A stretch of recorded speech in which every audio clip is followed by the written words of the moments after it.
प्रिय विद्यार्थियों, लोक प्रशासन कक्षा में आपका स्वागत है। हम लोगों ने इससे पूर्व मुख्य कार्यपालिका के बारे में पढ़ा था।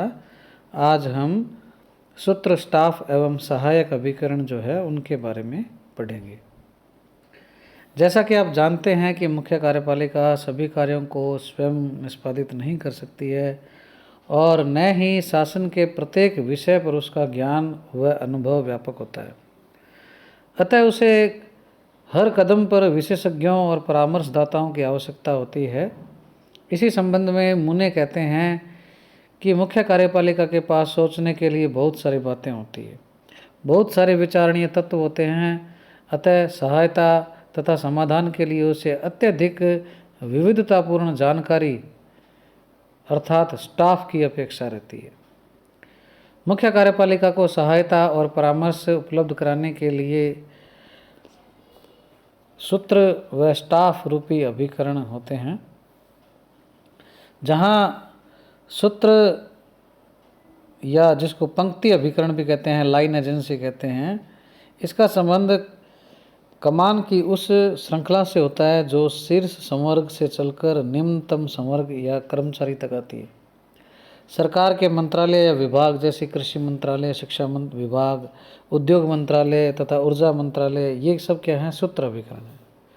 मुख्य कार्यपालिका या सरकार की नीतियों तथा निर्णयों का क्रियान्वयन जो है वो सूत्र अभिकरण ही करते हैं।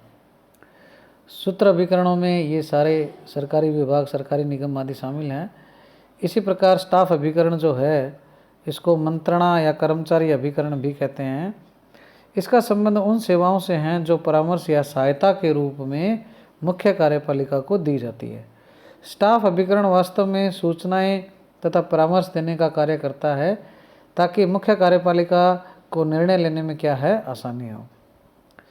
भारत में प्रधानमंत्री कार्यालय, मंत्रिमंडल सचिवालय, ये सब क्या है? स्टाफ के उदाहरण हैं।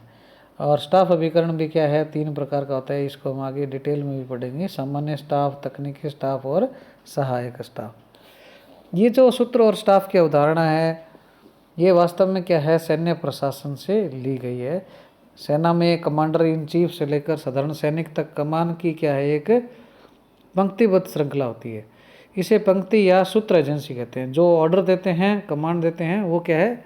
सूत्र एजेंसी है, लाइन एजेंसी है। सेना में इस लाइन एजेंसी का कार्य क्या है? युद्ध लड़ना, सीमाओं की रक्षा करना है।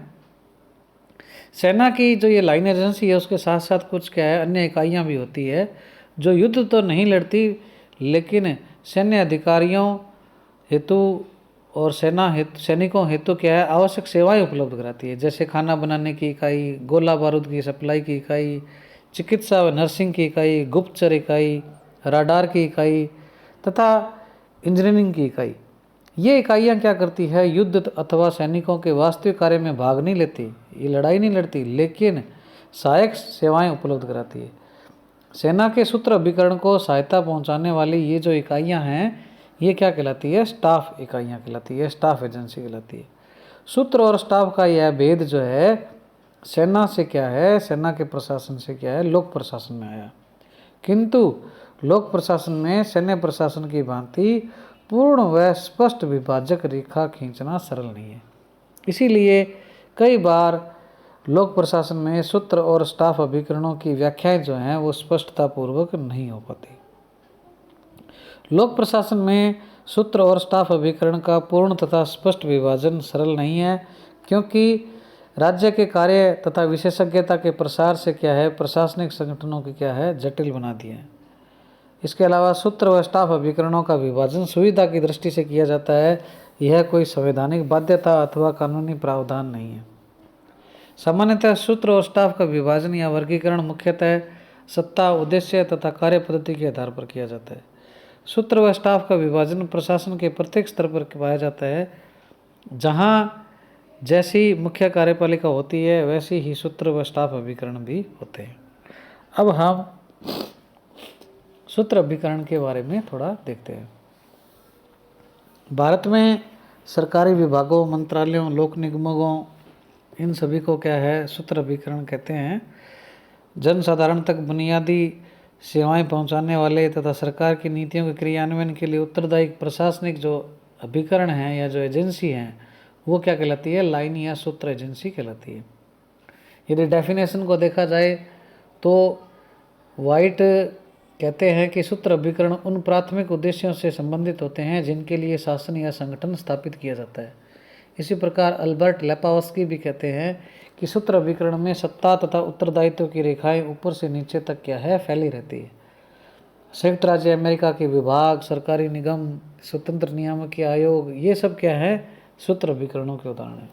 भारत में अगर बात करें तो सरकारी विभागों में रेलवे, कृषि, शिक्षा, परिवहन, संचार, डाक, उद्योग, गृह मंत्रालय, ये सब क्या हैं, सूत्र अभिकरण है।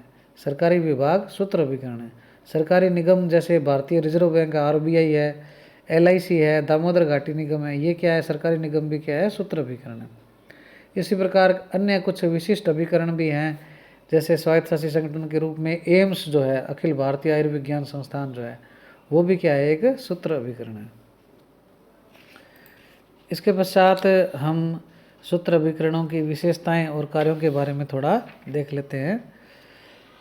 सूत्र अभिकरण जो हैं संगठन के प्राथमिक उत्तरदायित्व जो होते हैं, दायित्व जो होते हैं, उनकी पूर्ति करते हैं। प्राथमिक कार्यकलाप अपने आप में पूर्ण होते हैं, जबकि द्वितीयक जो कार्यकलाप होते हैं प्राथमिक उद्देश्यों की पूर्ति के साधन होते हैं। जैसे कि हम लोगों ने पहले उदाहरण पढ़ा था, जो युद्ध है सेना का काम, जो वो मुख्य कार्य हैं, ठीक है ना। इसी प्रकार जो प्रशासन में जो संगठन है उनका जो मुख्य प्राथमिक कार्य होता है वो सूत्र अभिकरण करते हैं।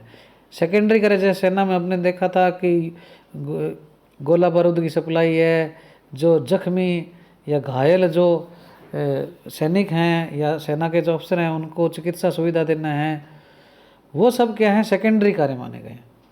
तो इसी प्रकार यहाँ पर भी जो सेकेंडरी कार्य है वो स्टाफ करता है और प्राथमिक कार्य क्या करता है, सूत्र करता है प्रशासन में। जैसे हम उदाहरण की दृष्टि से देखें, भारतीय रेलवे क्या है, एक सूत्र अभिकरण है, जिसका प्राथमिक कार्य है यात्रियों और सामान को यहाँ से वहाँ ले जाना। रेल मंत्री से लेकर ट्रेन के ड्राइवर तक प्रत्येक जो कर्मचारी है वो सूत्र अभिकरण है। किंतु रेलवे के संचालन में सहायता देने वाला भर्ती बोर्ड है, प्रशिक्षण संस्थान है, रेलवे निर्माण की शाखा है, रेलवे पुलिस जो है, ये सब क्या है, स्टाफ अभिकरण है, ये सहायता देते हैं इनको। यह स्टाफ अभिकरण सूत्र अभिकरण की सहायता करता है। विधायिका द्वारा नीतियों कानूनों के अंतर्गत उद्देश्यों की पूर्ति हेतु सूत्र अभिकरणों की स्थापना की जाती है। संगठन के प्रमुख या प्राथमिक उद्देश्यों की पूर्ति ही सूत्र अभिकरणों का कार्य है। शिक्षा प्रसार के प्रमुख उद्देश्य से बना विश्वविद्यालय एक सूत्र अभिकरण है, किंतु विश्वविद्यालय के अंतर्गत कार्यरत लेखा शाखा, परीक्षा शाखा, पुस्तकालय स्टाफ अभिकरण है, क्योंकि ये शिक्षण से क्या है, प्रत्यक्ष संबंधित नहीं होते। तो इस प्रकार से क्या है, प्राथमिक दायित्वों की जो पूर्ति है वो सूत्र अभिकरण करता है।